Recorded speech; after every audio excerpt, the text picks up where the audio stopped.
So you want to become an escapist? Well, do I have some knowledge to share with you? I know all the ins and outs.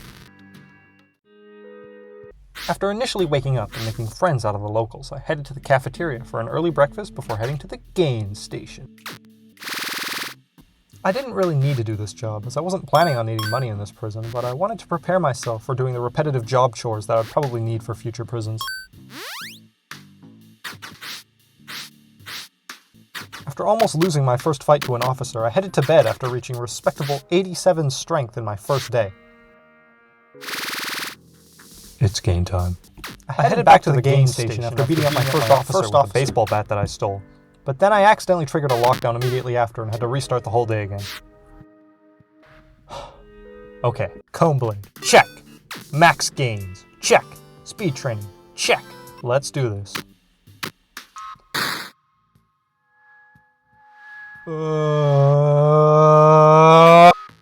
So I woke up again and gained everything back again. Woo! Oh! But we get back up. We bribe people. We get our gains. And on the 6th day, I was ready. After grabbing my boy Caleb and causing a mess in the cafeteria, we got a warden's note hand-delivered to us, which signifies the exit is open and we can make our escape.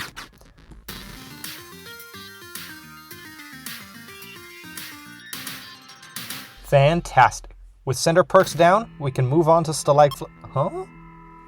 Yep. Apparently, for some reason, the game did not register that the escape was an escape, even though I clearly just did. So all I could do was go back and escape again.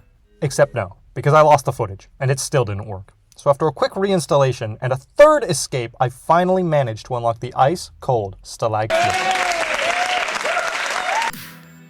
Immediately after waking up and throwing the warden's note in the garbage, I headed over to the gain station with only push-up mats? By the end of the first day, I managed to achieve 100 strength and even began training my speed before turning in for the end of day 1. On day 2, I was ready. After grabbing some buddies, becoming the first person to lose to the cavalry after already winning, I quickly ran it again and dished out enough knuckle sandwiches to walk straight out the entrance with my gang in tow.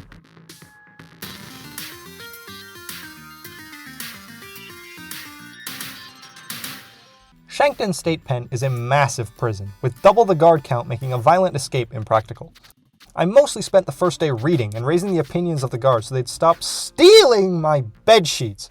With the opinion of all the guards raised, I finally started to chip away at the wall of my cell and completed the demolition at the end of day 4. Throughout days 5 and 6, I had gathered the necessary ingredients for 3 very important items: the wad of putty, molten plastic, and molten hot chocolate.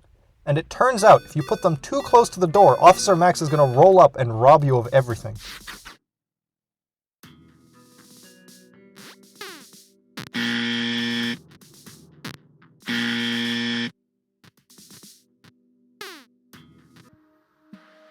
I used day 7 to scout out the pockets of the rest of the guards to try and find the elusive orange utility key.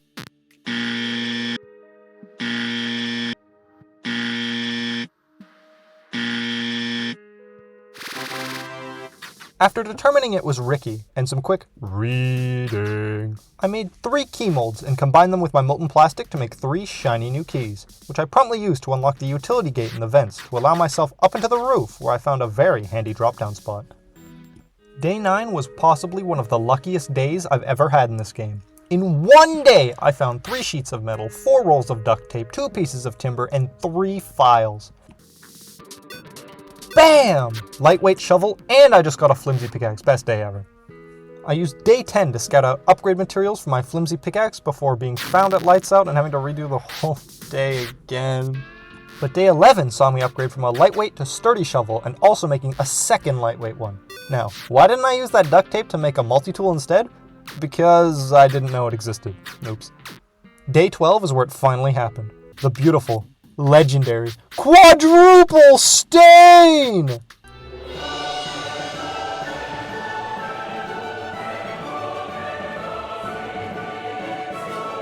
Truly a magnificent moment.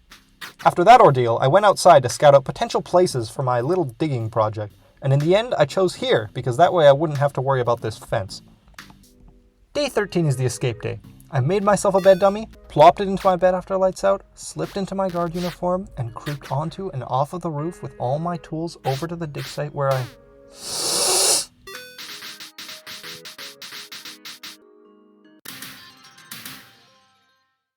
The jungle compound is both compact and complex, especially featuring this troublesome metal detector dividing the cells from the rest of the prison. My shared cell also includes the fun perk of having no ventilation, which leaves wall demolition as the easiest method for creeping out at night. And I don't know if you've noticed, but Daniel, he already hates me. So my first day was dedicated to just giving him tons of free stuff so he'd actually allow me to chip out our wall at night. Woo! Pretty!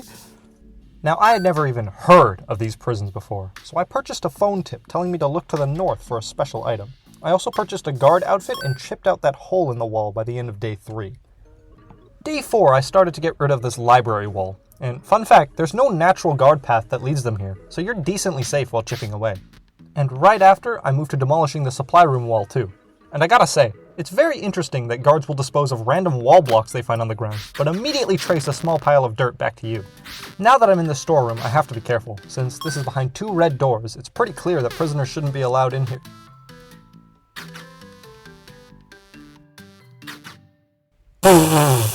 I chipped out this side of the storeroom because it didn't look like the guards could see me due to being blocked by the foliage.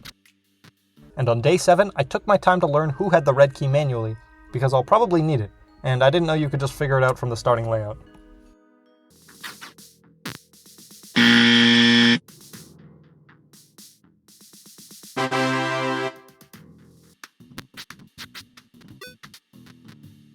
Bam! Red key acquired, and also contraband pouch acquired, which transported my desk stuff to the storeroom to make shovels and keep them in the staging grounds.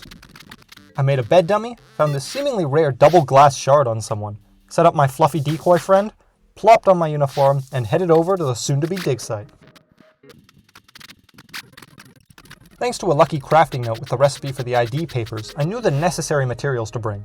With the stinger strip, however, I'm still clueless. Apparently you have to drop it instead of using it? Why? Anyways, I got the papers. Boom. Signed. All that's left to do is creep around the outskirts of the prison and make our way to this handsome chap, present our stuff, and we are home free. Next we're on to the final prison, San Pancho. And here we are, the roughest, toughest, downright nastiest prison south of the border. Thankfully, we're not planning to stay. Another shared cell also means we got some people to suck up to, which is exactly what I did. And by the way, this courtyard connects literally everything. I mean, if you thought the jungle compound was compact, San Pancho is a claustrophobic brick box. Day 2 had me scouting out the walls I could chip through, and this utility shaft behind the tailor's room seemed like the perfect spot to start out. So I quit my job and instigated a little distraction between the tailor and I. Boom, mission accomplished. Day 3 gave me my first taste of what I'd really signed up for. And after finishing my first shift at Fruit of the Loom, I began the demolition project, followed closely by another one. And after I'd completed my quick crafting break of disguises, putties, and chocolate, I stashed them and took some time to catch up on the literature.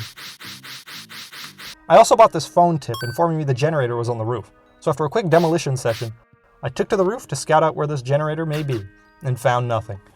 Thankfully, I had noticed by now that this middle guard always held the orange key, but the red was a different story. By initiating a chip on a wall, inmates would call over random guards from outside that I would chocolate to take a peek in their pocket.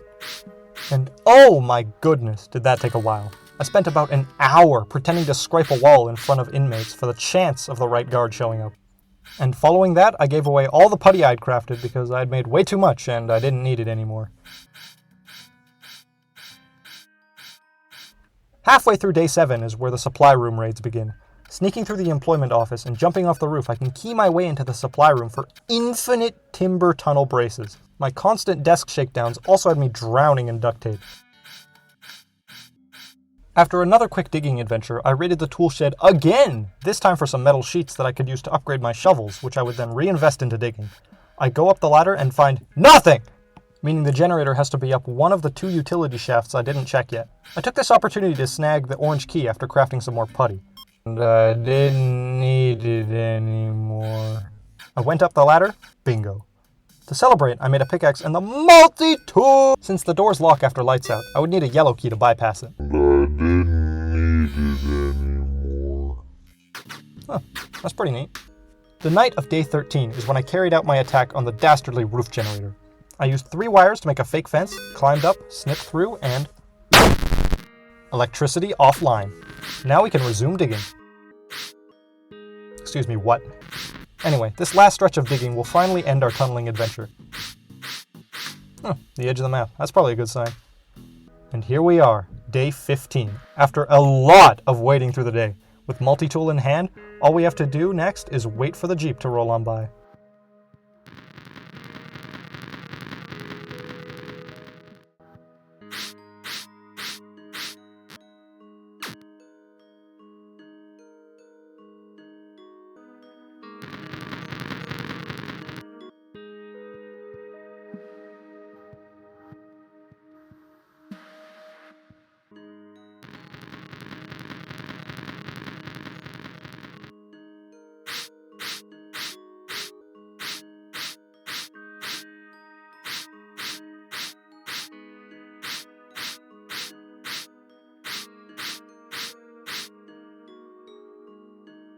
And there you have it, the tips on how to defeat every prison that there...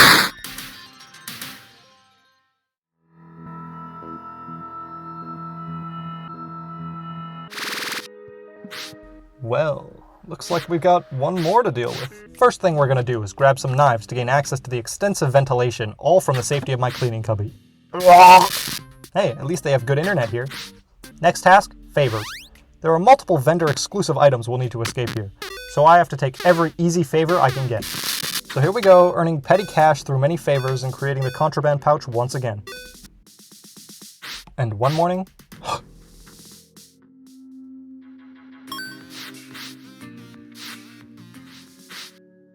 I'll take that, thank you. That was really lucky. What does Irvin... Oh my god, that's perfect. The next day, I snuck all the goodies into the cleaning cubby, plopped down the stepladder, and filed away at the vents. Filed away until a guard x-rayed me through the door to see the dropped files and found the vent hole. So we filed away again, didn't drop the contraband on the floor, and returned the next day to continue. Where is my ladder?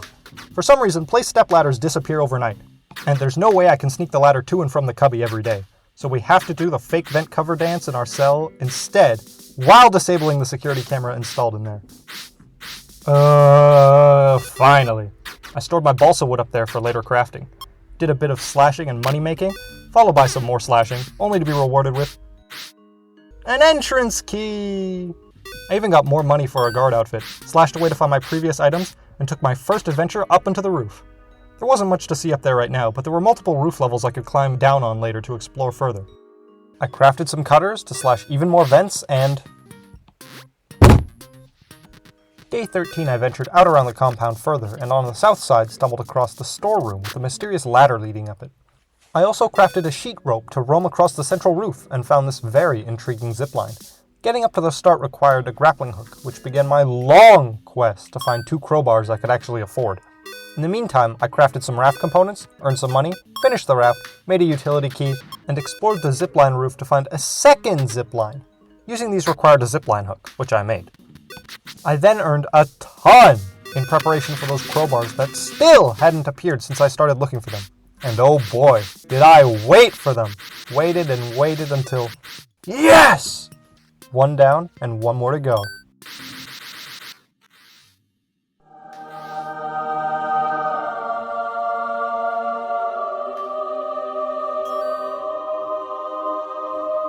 With these, I could finally craft the grappling hook after 10 in-game days of waiting.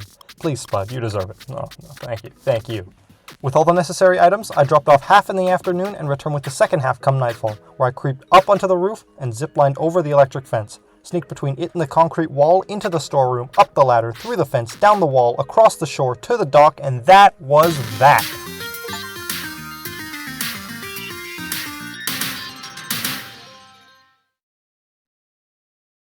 Hey everyone, thanks for listening to the tales of these great escapes. In the background are some failed escape attempts that I originally got that stupid grappling hook for. I hope you enjoyed, and thanks for watching.